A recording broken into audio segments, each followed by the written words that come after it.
Thank you for staying with Your World. My name is Gladys Gashanja. We are now shifting gears, but still staying with our children, even as we assess how the country is doing in as far as ending child labor is concerned. As I had mentioned earlier on, Kenya is actually one of the African countries that was first to ratify the Convention on the Rights of the Child, and child labor is actually listed as one of those rights. So it will be interesting to see how we are doing and what more needs to be done to ensure that we eradicate this vice. Now, to help us along with this conversation, we're joined by Grace Mbanya, who is a project manager at the International Labour Organization. Thank you for your time.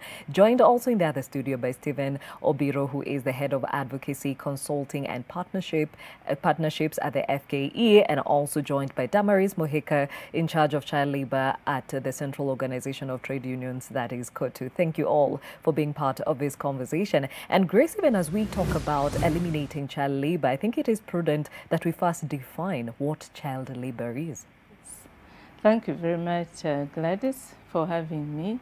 And it's a good opportunity for us to talk about child labor. Child labor is a global phenomenon that deprives children of their childhood.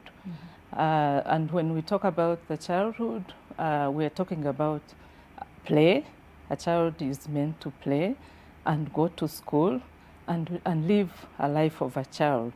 But child labor can be defined as that work that deprives a child of education, but also deprives of a child of a future, in the sense that children are supposed to be children and they should be in school. So we talk about work that is hazardous in nature, but also affects their physical and psychological and emotional development. So when a child underage is put into work which is meant for adults, then we define that as child labor. But generally speaking, before you can ascertain that the kind of work that a child is doing is child labor, you look at the age, the environment within which the child is working. Is it suitable? Because most times children are subjected to environments that are hazardous to them. For example, we take, if a child is in agriculture and is supposed to be, for example, spraying crops, that child is actually being put in a dangerous situation, because the pesticides that a child is using, because by their nature children are innocent, they do not know how to deal with such pesticides and machinery. For example, in a factory, a child will be put into a situation where they are not able to make the right decisions, because at their age, they shouldn't be at work. So child labor deprives a child of their childhood, generally speaking. You talked about the age factor. Yes. How young is young? Well, we've seen children work even at 5 years of age. And according to the ILO conventions, every country has to put an age at which a child should enter into work. The guidance is provided through 2 conventions, the ILO conventions on the worst forms of child labor, number 182, and the entry into employment, which is convention number 138. And both conventions provide that each country should stipulate an age at which a child should enter work. And I think the government of Kenya has put it at age 16. So any child below 16 should not be in employment. And even then, at the age of 16, it is defined properly as light work. So the child labor has different forms. There's really the work that is defined as worst forms that affects their health and development. Okay. Now, the United Nations has designated 2021 as the International Year for the Elimination of Child Labor. Why is this critical? This is critical because the members of the United Nations agreed unanimously that this year should be put aside for member states to observe it as a year on the elimination of child labor. One, because globally the United Nations member states have universally ratified Convention 182, which is a landmark achievement. And this is because globally all nations have agreed, all member states, 187 member states of the United Nations have agreed to commit themselves to eliminate child labor. By ratifying Convention 182, that means that countries now have an obligation to protect children legally. So all children within the 187 member states have committed themselves to legally end child labor. That's why it is important for us to observe this year as a year on elimination of child labor. And then secondly, within the Sustainable Development Goals, we have goal number 8 that also addresses the end of child labor. And therefore we, as the global community, we are committed to end child labor. And that's why it's important for this year, because it gives us, I think, exactly 4 years to end child labor, which is being targeted for 2025. Yeah. All right, 2025 is upcoming very fast, and it will be interesting to understand how the scope of the same looks like in the country in as far as eliminating child labor is concerned. Stephen, you represent the Federation of Kenyan Employers. How do you ensure the members are not employing children? First, we need to understand what are the push factors behind child labor. Because what puts a child into child labor? One, we know that it is poverty is the greatest push for child labor. If you look at the recent ILO statistics, you get that in the world over we have around 160 million children in child labor, and 92 million of those are in Africa. If you look at the data, you get 52 million which are boys and 40 million which are girls. And coming down to Kenya, it's estimated at around 1.5 million. Now, where are these children? The children that are in child labor, majority of them are not in the formal employment. They're not in the formal enterprises where we have most of our members.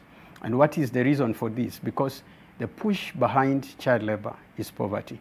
If the parents do not have a stable source of income, that is the number one factor of pushing for child labor. Now, what have we done as the Federation of Kenyan Employers to ensure that child labor is not in our members?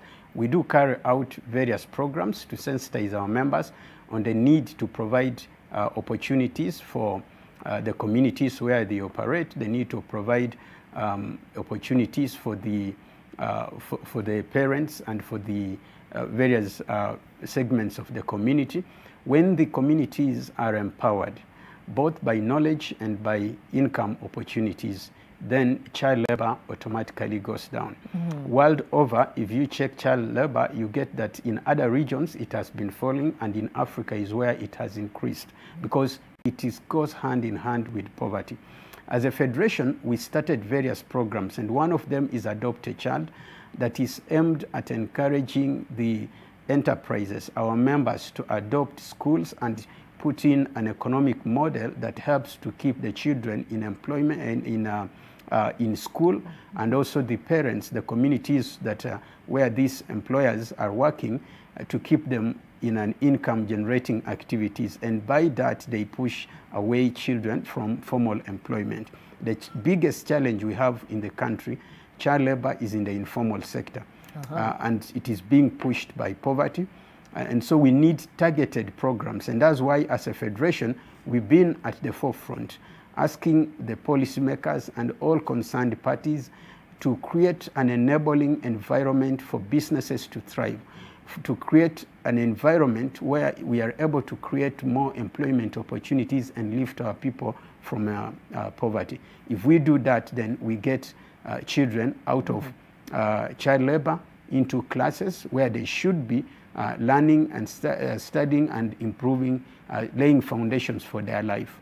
And Damaris, definitely Kotu is a huge stakeholder in this space, and the pandemic has greatly fueled poverty levels in this country and beyond. How has this now impacted on child labor from where you sit? Oh, thank you, Grace. The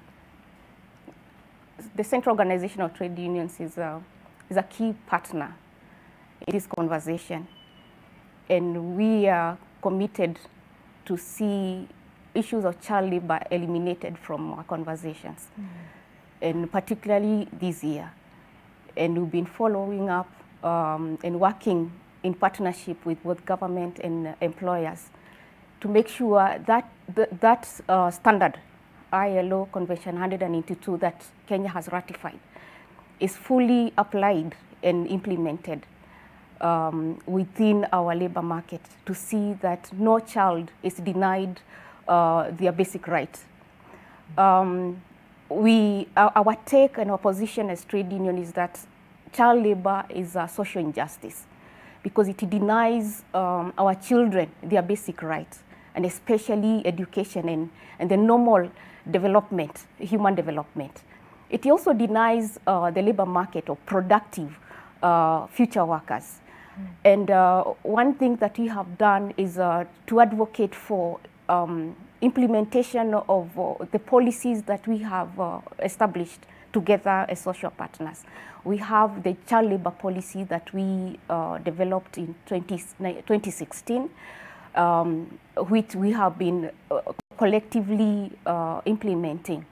At the organizational level, we do engage with employers through collective bargaining, and currently we have collective bargaining agreements that have clauses that prohibit child labor, employment of children that are underage.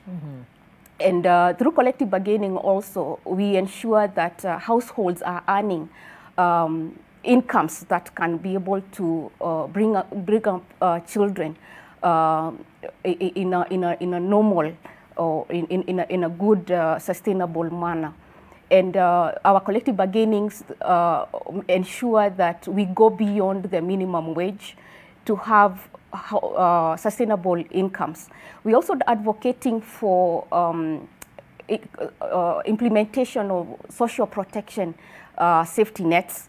For instance, we do support government and especially the social protection sector to make sure that social protection safety nets, like the cash transfers to the orphans and vulnerable children, is well targeted to make sure that children that are vulnerable to get into child labor are cushioned against such. We appreciate what government has done, the many policies that we have instituted, and we are supporting as trade unions. For instance, the proposed universal child benefit that will ensure that children, households are supported, vulnerable households are supported with viable incomes to ensure that children are not participating in work. We are also advocating for a good targeting process to, for instance, we do support the bursary kitties at the county levels and even at the world level. And we do advocate for a proper targeting of such so that vulnerable and those that are meant to benefit are doing so. So those are some of the initiatives and interventions that KOTU has put in place to ensure that children enjoy their childhood and they continue with human development through education. Okay. Now, even as we try to understand better how Kenya is doing, remember the question of the day to you is, which jobs seem to attract child labor in Kenya? Which jobs have you seen that seem to attract child labor in Kenya? And a couple of you are talking to us, if we can have that. All right. We have actually a couple of people who have been saying they've seen a lot of children hooking on the streets. There are a lot of children who work in tea farms. We have have a lot of children who've also been assimilated into housework. And at this point, even reflecting back on some of the reports that ILO has put across, how is Kenya doing?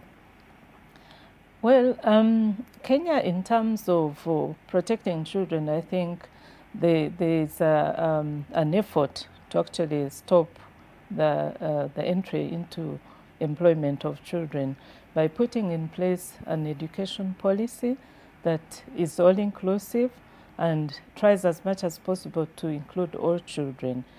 Is a step in the right direction. But also there are vocational skills training programs that integrate the children who would have gone into child labor. However, despite the fact that there are those progressive programs in place, we still have a number of children out there in child labor. And I think we see a lot of them on the street walking, but there are those who are hidden in our homes, the ones that work in domestic work. And that's a very difficult area to monitor because no one knows what is behind the walls of these homes. And I think a lot of the children who are in domestic work are even exposed to more hazardous, in the sense that not only are they working long hours and are deprived of going to school, but also they are abused. We've had so many cases of where children are sexually abused in homes, and there's no rescue for such children because children don't go into contracts, they are unpaid, and a lot of migration because children move from the rural areas to the cities to look for employment, and they end up in these homes, and nobody knows what happens in the homes. But besides that, I think there's an effort to actually remove as many children from child labor back into school. But one of the biggest disruptors last year and this year has been the COVID pandemic, whereby I think the long stay for children in their homes, this closing of schools has also affected many children who would have initially been in school, but they are dropping out because of the long stay out of school. And as we know, even though the school program or the policy is all-inclusive, there are so many children who still don't make it into school because poverty is the biggest push factor that pushes children into child labor in the first place. And where we were able to get gains, we see that the COVID pandemic has actually put us back. Globally, I think we are doing well in 2000 and 2016. There was a drop by 40%. But according to the latest estimates, we see that the number has actually been pushed up. Globally, we're at 160 million children in child labor. And of those, 80 million of those are in sub-Saharan Africa. And that, of course, includes Kenya.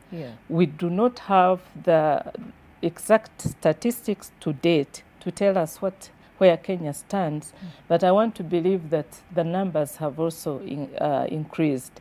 And what is disheartening is that we have more prevalence in the ages 5 to 11, who are the young, really the young children who should be, forming and getting into education, but they are now into child labor. And the statistics are telling us that there are more boys into child labor in that age group and more in agriculture.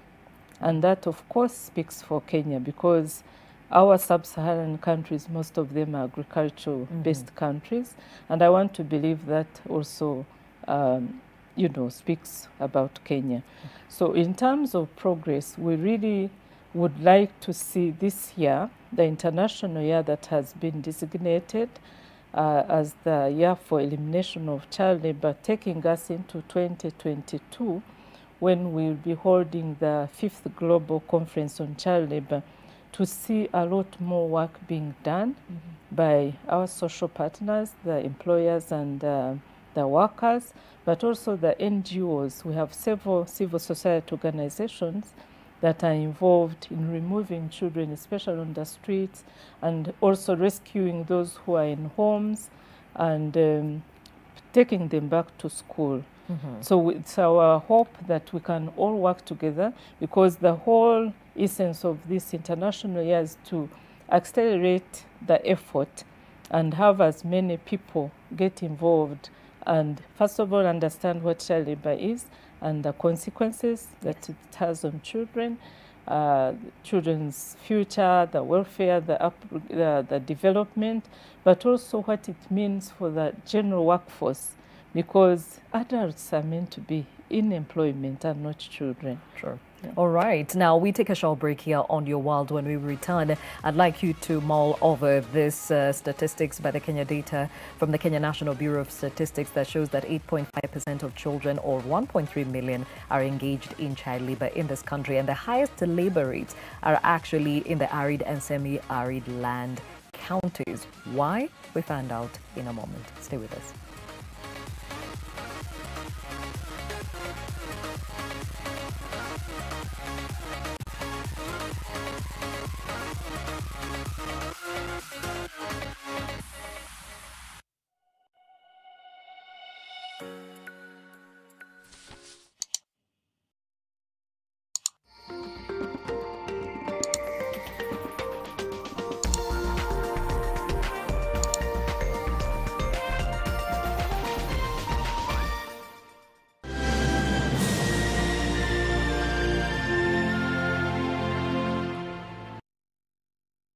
Enjoy the best family entertainment on StarTimes Classic or Smart Bouquet. Oh, yes. Subscribe to Classic Bouquet for only $899 for 30 days or Smart Bouquet for only $999 for 30 days. Come on eBay.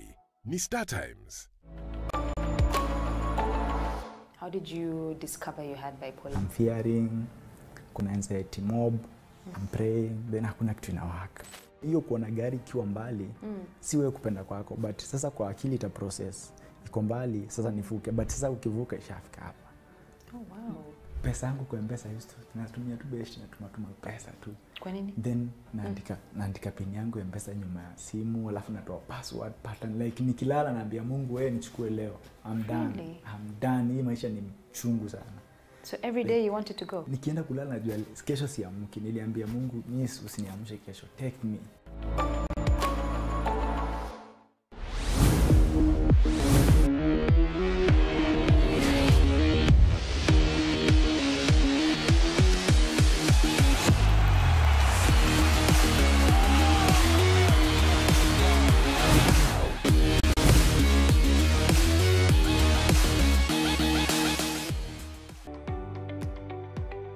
A brain tumor diagnosis can be a shocker to anyone. Kitu ya kwanza ilikuja mimi nilikuja ni cancer. Na mimi najuaga cancer mazee, cancer ni ngori. I fell. Then I could not work, I could not do anything. We have teams that are working day and night to make sure that these tumors are not only managed well, but they are also picked early. It's depressing on one side, yeah. Okay. But at least I'm trying to deal with it.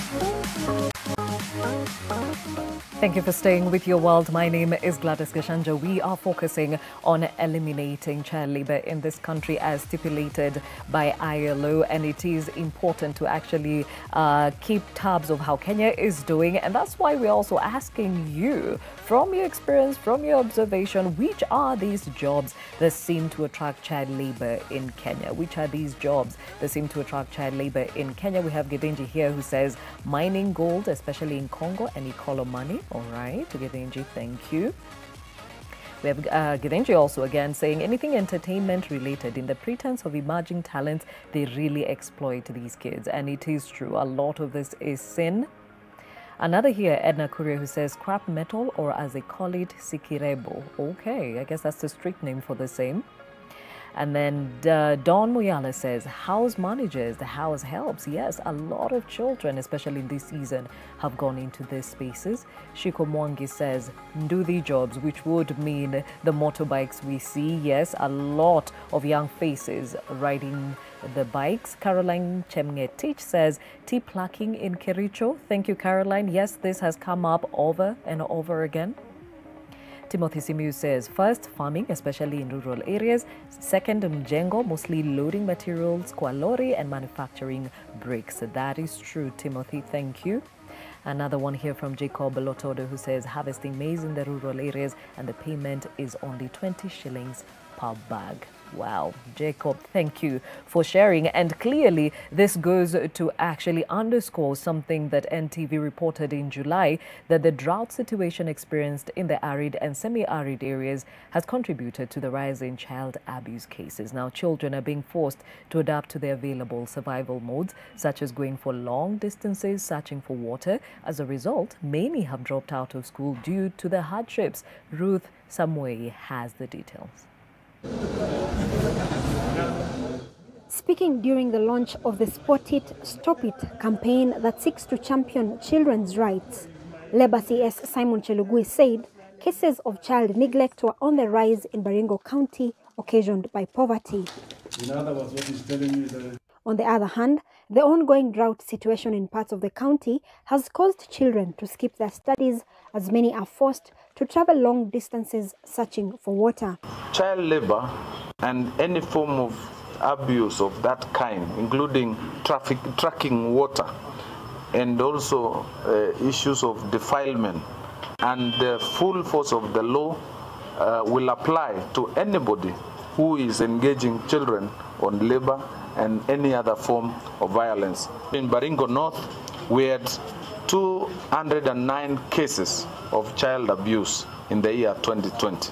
This year, by June this year, 6 months down the line, we have reported cases, 27 cases of child abuse. In Baringo Central, we had 1,032 cases of child abuse, and today, as at June, we have 274 cases. The girl child has become an easy target of rape as she treks for long distances searching for the precious commodity. The boy child too is facing the threat of being radicalized into banditry as others are forced to look after their livestock. Kiona hata enrollment ya wanafunzi iko chini kiasi. Maana watoto wengi wanapotelea hiyo wakati inasemekana wanaenda kutafuta maji, kupeleka mifuko kutafuta maji. Kuna challenge kubwa sana, especially kwa mtoto msichana. Maana utakuta wengine labda wamepachikwa mimba kupitia ile masaa ya kutembea usiku kuchota maji, na wengine wanaenda maji kutafuta maji usiku, mchana wakiwa darasani ni kulala. Other stakeholders have joined the campaign as they seek to create awareness among communities and prevent child abuse cases. As a way of addressing the water shortage problems, the World Vision has built a water project that will provide water to schools in Bartabwa village to keep the children in school. Our focus is to make sure that the Kenyan child not only survives, but thrives. And you know, from the reports that the Honorable Minister was talking about, the surveys that were done, we saw that there are so many issues that are causing child vulnerabilities here in Kenya. There's a lot of violence that children are experiencing, children excluded from education, children forced into child marriage, children subjected to FGM. The government has urged Kenyans to support the campaign by reporting cases of child abuse to children officers that have been deployed in different constituencies across the country. Ruth Sarmoi, NTV.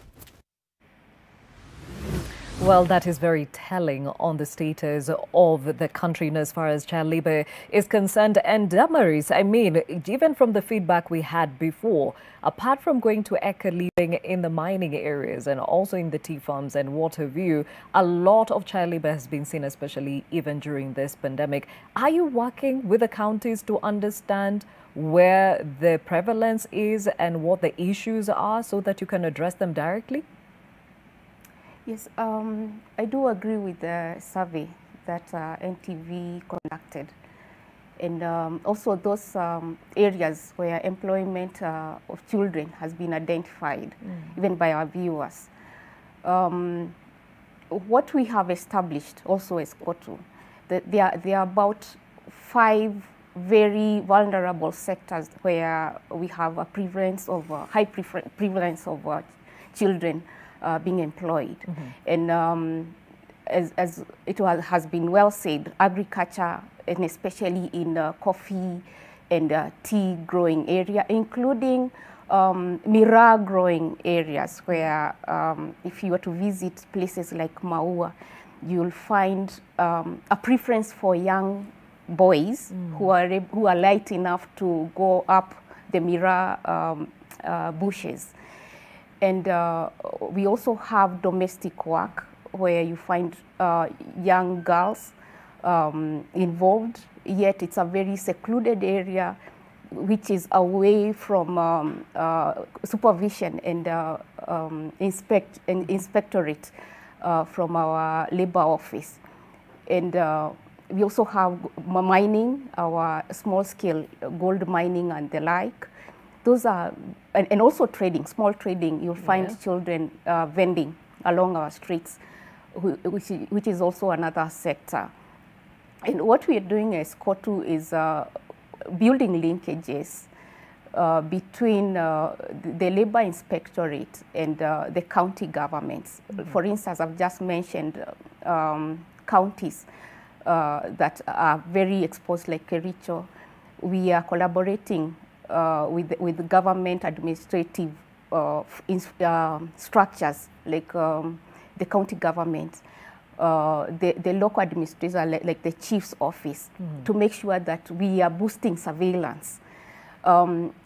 It's good to understand that we have fair legislation and policy framework, but our enforcement is quite low unless we collaboratively and collectively make sure that we are addressing this matter.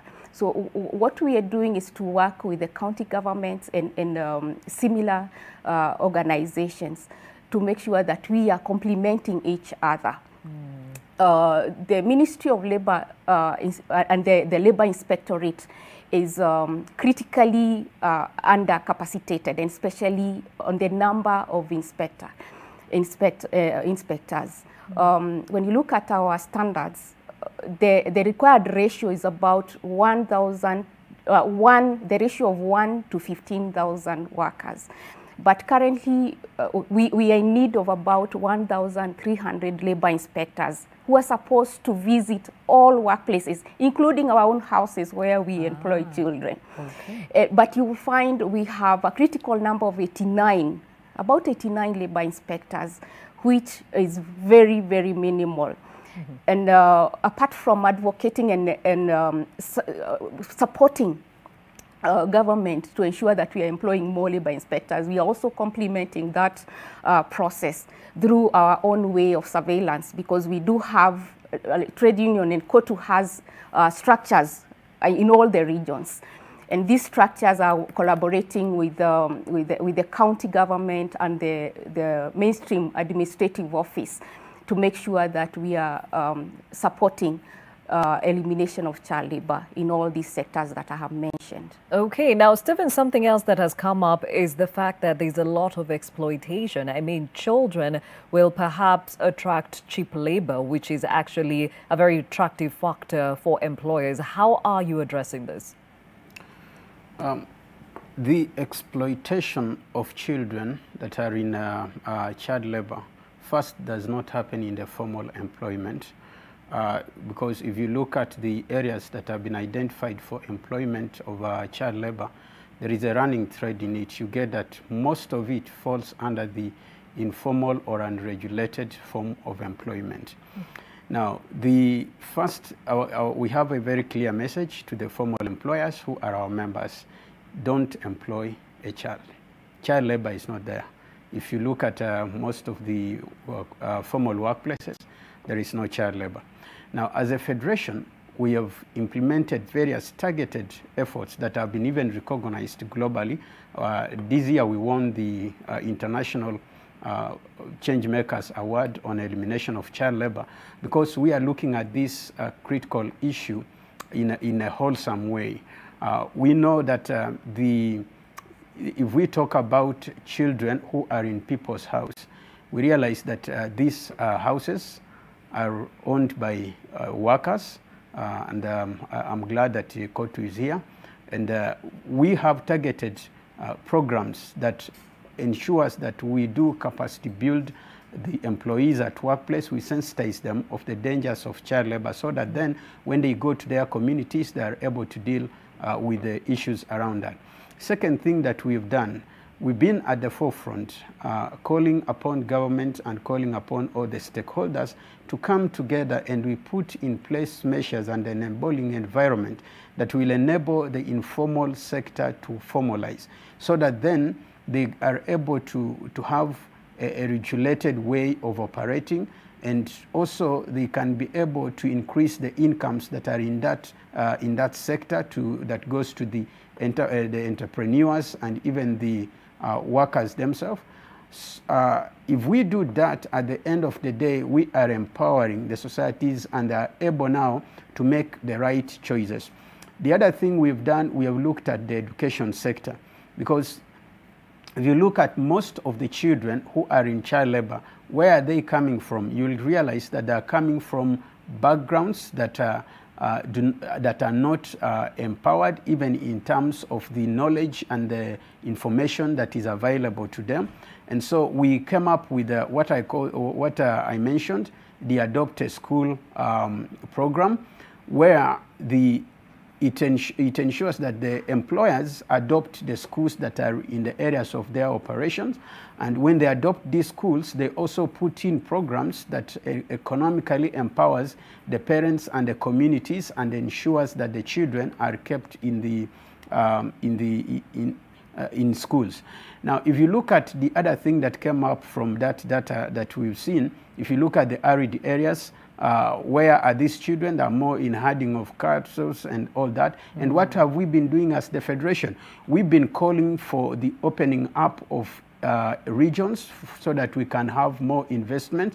We've been asking that even the policies that we put in place, they should not be detrimental to the enterprises, to the employment growth, because if that happens, then where do we end up with? We end up with many children getting into child labor. We've just had the pandemic, and we are still within the COVID pandemic. What is the pandemic doing? It is worsening the state of employment, the state of enterprises in the country. And if that happens, then many households are falling into poverty and hopelessness. Households that are in poverty and hopelessness, the children go to get into involvement into the child labor, not out of choice, but out of necessity. So what are we doing as a federation?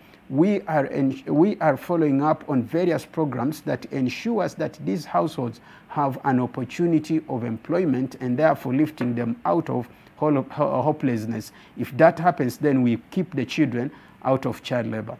And that's something that we need to encourage. Under our social dialogue, we need to come around the table and discuss more on how do we empower enterprises to create more opportunities. How do we lift those small businesses that are operating in an informal way to be able to afford to operate in a decent way and in a formal way? How do we enable the households, the enterprises to grow and become more established, to pay more higher incomes that can afford the households to not engage the young children in as domestic workers, but adults that are even professionals in their households. That's the kind of conversation we have been pushing for, and that's why we see that in the formal sector, we don't have a lot of child labor there. Very pertinent issues raised there. And at this point, we're talking about Africa having a very high prevalence of child labor compared to other continents. We already understand the factors at play here, but my question is, are there some countries within the continent that have best practices that we can borrow from as a country? Yes, I think there are countries that are doing well, and maybe mostly where they're providing education across the board, because I think education is really the only answer to child labor. But there are good practices where the families, the poor families, because the vulnerability at the family level is what pushes children into child labor, and where families are able to be empowered economically so that they are able to keep their children in school. There are countries that have done social programs that impact on the very poor and have helped the poor to raise their income so that they can keep their children in school. But more so, I think the examples, I cannot say off my head which countries, but there are good practices where the girl child especially has been focused on, and where children that are female are given more opportunities, even at an early age, to be empowered to say no, because a lot of the times the girl child ends into child labor because of peer influence, and also because they are not able to stand up to their families who send them out into child labor. So countries that are working very hard at empowering the young children to speak up and refuse to be pushed into child labor sorry, have done well. And I think generally speaking, it's about making sure that education reaches every child.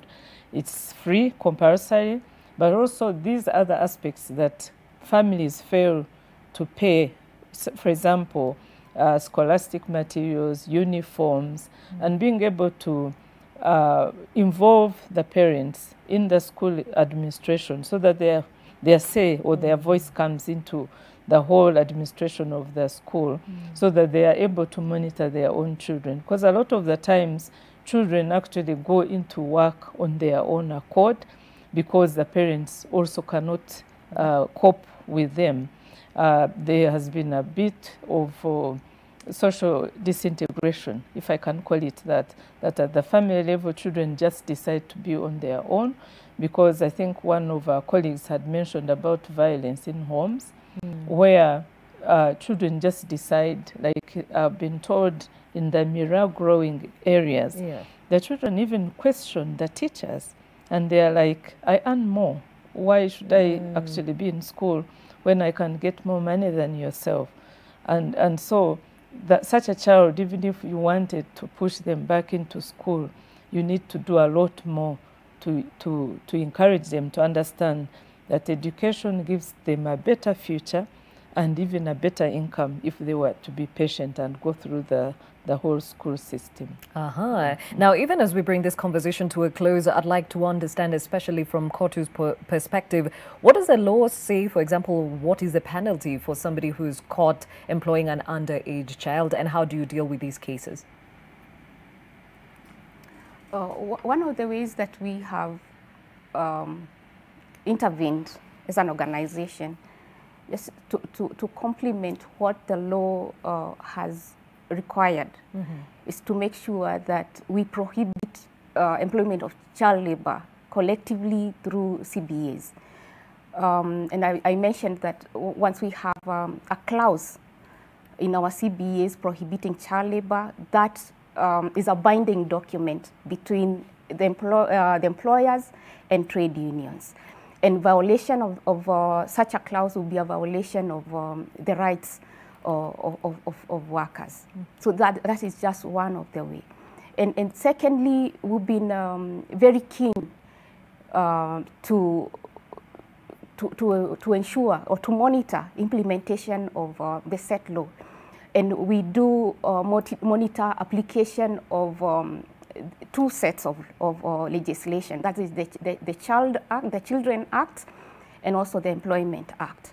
And the Employment Act defines the age of employment, the minimum wage of employment as set out in ILO Convention 182. And therefore, as sensitizing our workers, and especially what we call trade union representatives, shop stewards, they will be able to monitor because they have the capacity to understand that this is a minor and this is what the law requires. And through our trade union representative at the enterprise level, we are able to pick up such a case and try to, it becomes a grievance. For us, it becomes a dispute that needs to be addressed at the enterprise level. And if you're not able to do that, such a case is referred to the ministry, and especially to children services, where such a matter can be addressed. And what are the penalties if I'm found today employing a child? The penalties right now, the employer is required to release or I'm not sure of the definite amount of penalty. In terms of a fine? Yes, in terms of a fine. Is there a jail term? Yes, of course. There's a defined penalty for employment of underage children. Yes. Okay, now the tourism industry has for long been in the eye storm when it comes to child sex trafficking, child labor, and of course this is a huge attractor of income for this country. As FKE, how are you looking into this? The elimination of child labor requires a concerted effort, and that's how we as the Federation, we are looking at the issues of child labor in the tourism industry. And I will pick an example. If you look at the hotel industry and you look at the cost, you realize that the children who are in child labor, they are not employees of the formal tourism sector like the hotels there. There will be, some of them will be beach boys and all that. And so it goes down to a concerted effort if we have to eliminate that. It is not an issue of looking at just the employer. It's an issue of all of us coming together to ensure that we play our role. The society has a role to feel responsible to bring up a new generation that is more empowered than the existing one. And so it is required to ensure that we keep our children to school. We ensure that we have our children given the support they need for them not to be perhaps roaming at the beach and all that when they are supposed to be in school. The government has also a responsibility to create conducive environment that will enable the parents to be able to succeed, and that is to ensure that there is employment that is being created in the country so that the parents are not so desperate allowing their children to engage into unconducive work. And also we as the employers, we are at the forefront, and that's why I said child labor in Kenya is not in the formal employment. Child labor in Kenya is in the informal employment. Members of the Federation of Kenya Employers, including the hotels that are in the tourism industry and the tour operators and all that, if you look at the different hotels, they are not employing children.